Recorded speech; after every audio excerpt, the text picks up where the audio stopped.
All right, so the last section of chapter 7 is using the normal curve from this chapter to approximate what we did last chapter in the binomial. In order to have a binomial probability experiment, we have the following. The experiment is performed n independent times. Each repetition of the experiment is called a trial, and independence means that one outcome does not affect the next outcome. For each trial, there are two mutually exclusive outcomes. You either succeed or you fail. And the probability of success, which is P, is the same for every trial of the experiment.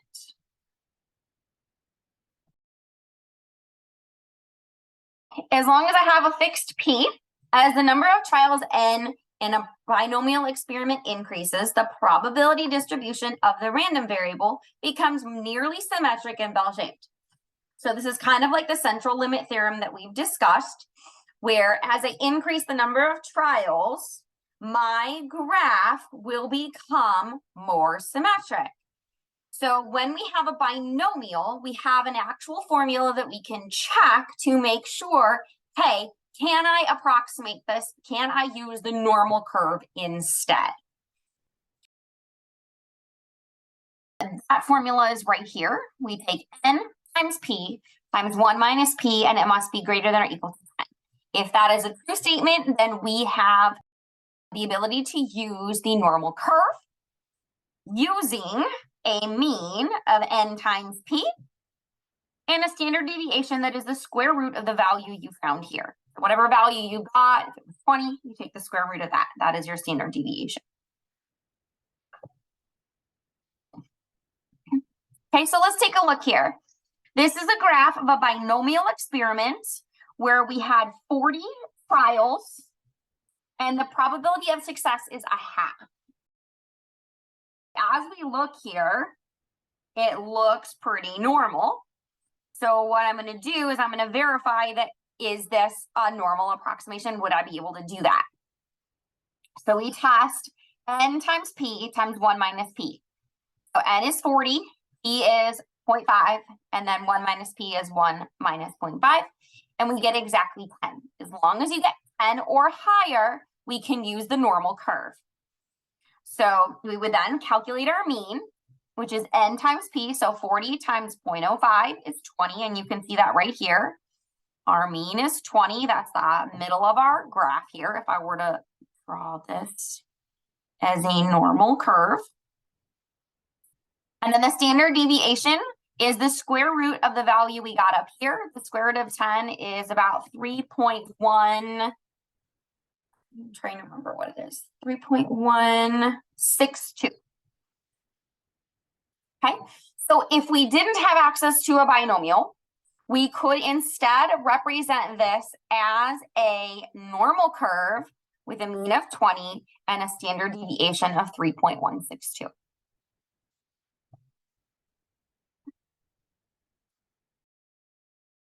There is something we have to discuss here, though, because a binomial is discrete values, and it only uses 18 exactly, 19 exactly, 20 exactly. And a normal curve is a continuous function. So what happens is if we are looking for a specific value from a binomial to translate it into a normal curve probability question, there's a little bit we have to do. Okay, so if we want an exact value in a binomial, what we have to do is we have to go slightly above and slightly below in terms of the normal curve. And that value we're going to use is a half. Okay, I'm going to show you the next slide has a graphic which puts all of this a lot nicer together so that you can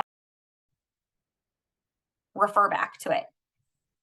If I wanted to go less than or equal to a value, I actually compute the area less than or equal to half more than that. And if I want it greater than, I go half less. So next slide is going to be a lot better explained. So here's your binomial. If I want an exact value, I'm going to go below and above by a half. If I want less than, Using a normal curve, I have to go, so x less than 17. In a normal, I have to go x less than or equal to 17.5. Sorry, less than or equal to. If I want a greater than or equal to, let's say 20, over here, I have to take away a half, so 19.5. And if I want a between, again, we have to go slightly below and slightly above. So if I want between 17 and 20, totally did that backwards there, 16.5, 20.5. So you're going to want to refer to this as we do these approximations just to make sure that you're writing these correctly. Let's take a look at an example. According to the American Red Cross, 7% of people in the United States have blood type O negative. What's the probability that in a simple random sample of 500 people in the United States, fewer than 30 have a blood type O negative? So the first thing we have to do is make sure that this is truly a binomial experiment. We have 500 independent trials. Every single person I pick is being chosen randomly, simple random, so it's independent. And they either have O negative or they do not. So it is a success or a failure. And the probability of success is 7%, which is 0.07. So it clearly is a binomial. We want to know, could I instead use a normal curve to look at it?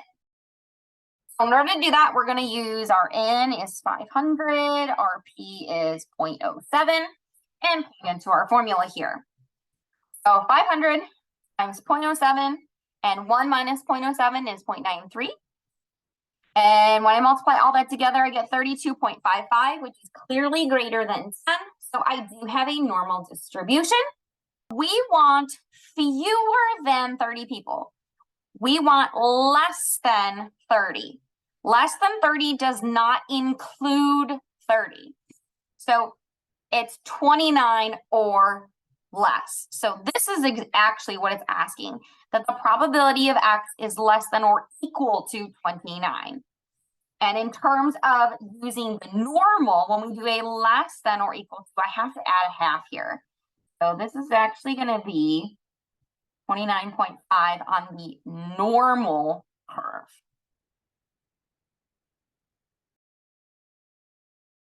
So that is listed right here under the normal curve, 29.5.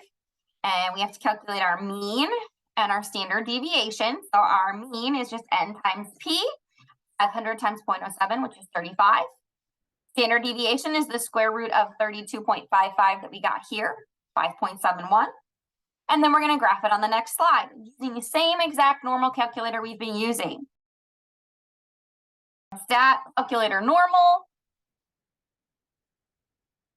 You enter your mean of 35, your standard deviation of 5.71, and then that we want less than 29.5, and it's going to spit out this answer here. From StatCrunch, we find that the area to the left of 29.5 is 0.1685. Therefore, the approximate probability that fewer than 30 people will have blood type O negative is 0.1685.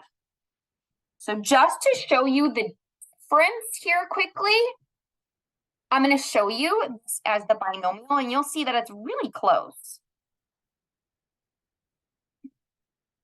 So binomial, if I do 500 and 0.07, and we want less than or equal to 29. So in the binomial, it gives me 0.1678, 1678, and we got 1685. So binomial 167, did I say 78? And the normal is 0.1685. You can see here there's a difference of 0.0007 if I subtract those two values. Really, really close. All right, according to the Gallup organization, 65% of adult Americans are in favor of the death penalty for individuals convicted of murder. Erica selects a random sample of 1,000 adult Americans in Will County and finds that 630 of them are in favor of the death penalty for individuals convicted of murder. Assuming that 65% of adult Americans in Will County are in favor of the death penalty, what is the probability of obtaining a sample of no more than 630 adult Americans in favor of the death penalty from a sample of size 1,000? We have a binomial experiment. We are selecting 1,000 people, and our probability of success is 0.65. So we need to make sure that we can verify that this is going to follow a normal distribution. It says here, computing this probability using binomial formula would be difficult.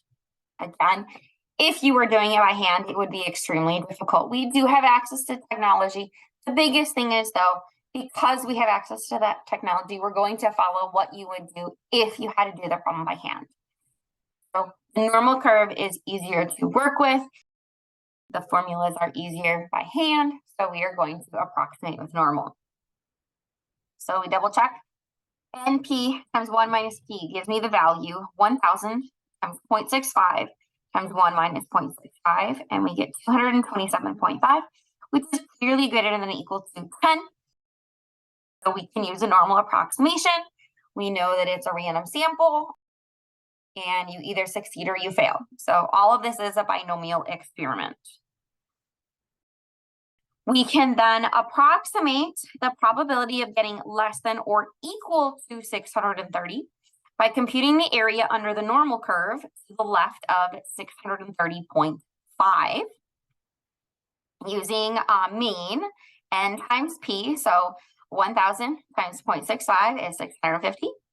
And our standard deviation is the square root of this value here. The square root of 227.5 is 15.083. So we'll again go to normal curve, stat, calculator normal, enter our mean, standard deviation, and we want less than 630.5. The value we get here is 0.0985. So the probability of obtaining 630 or fewer adult Americans who favor the death penalty from a sample of 1,000 adult Americans, assuming the proportion of adult Americans who favor the death penalty is 0.65, and our probability is 0.0985. As the results from Part A contradict the Gallup organization's findings, and explain. Our results said that if we obtained 100, okay, so our probability here is 0.0985 to get less than 630. This says the results from Part A mean if we obtained 100 different random samples of size of 1,000, we would expect about 10 of them to result in 630 or fewer adult Americans favoring the death penalty. So what they did is they took our probability, 0.0985, and rounded up. It's like 9.85%. So about 10% of the time, if I were to run this study, about 10% of them would have 630 or fewer. Okay, so that means 10 out of 100 would give us this result. That's not unusual, okay? Our results are perfectly within standard here. So remember, checking for unusual is less than 0.05, so less than 5%. We had close to 10%, so it's not unusual. Our results were totally fine. They do not contradict anything that we had known from before.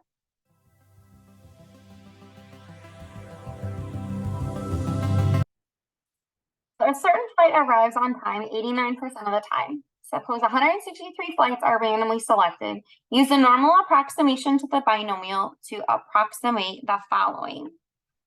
All right, so what I'm going to do is I'm going to go back to my lovely table here. When I'm doing these, I know exactly what I have to write in. Before I can do anything, I'm going to double check that I can do my test. So my P is 0.89 and sample size is 163. So if they're telling me to use the normal approximation, it means that we're already good. If they've already verified that we can do it. So the first thing we have to do is we have to find our mean, and we find that by taking the 0.89 times the 163. So you just grab a calculator. 0.89 times 163. I got 145.07. And then our standard deviation, we're going to take the square root of n, 163, times 0.89 times 1 minus 0.89.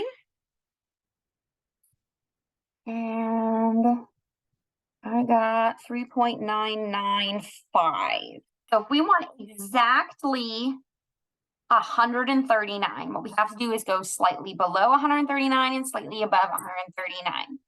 So I'm going to get my normal curve here on my stat cronk.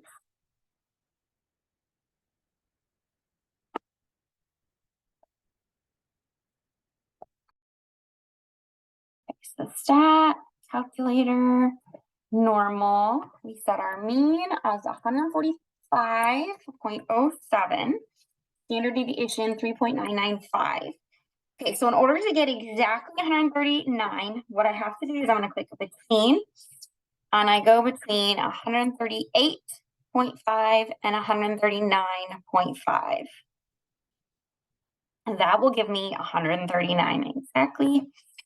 We're going to go to 4 decimal places. So 0, 3, 1, 5, but there's a 9 after it, so it rounds it to a 6.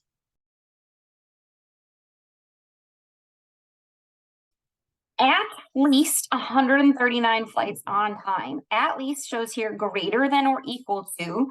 So when it's a greater than or equal to, when we go back here and we do greater than or equal to, I have to enter slightly below it, 138.5. If I go to my table, it'll show that as well. Okay, so 0.94996. That's going to round to 9. It rounds it up to 0.9500.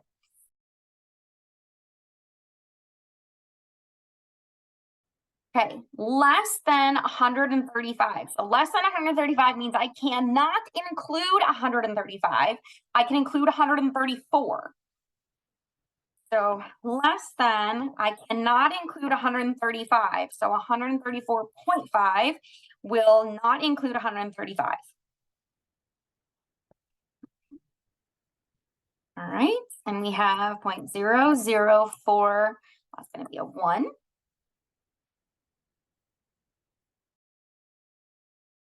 Last one between 135 and 139. If I want 135, I go 134.5, so just below it. And above 139 is 139.5. There we go. And there's our answer, 0.0775. I hope that makes sense. So this last one here is going to have you do both. So I could show you with normal, and then I could show you with binomial here. So let's say I showed you with binomial as well.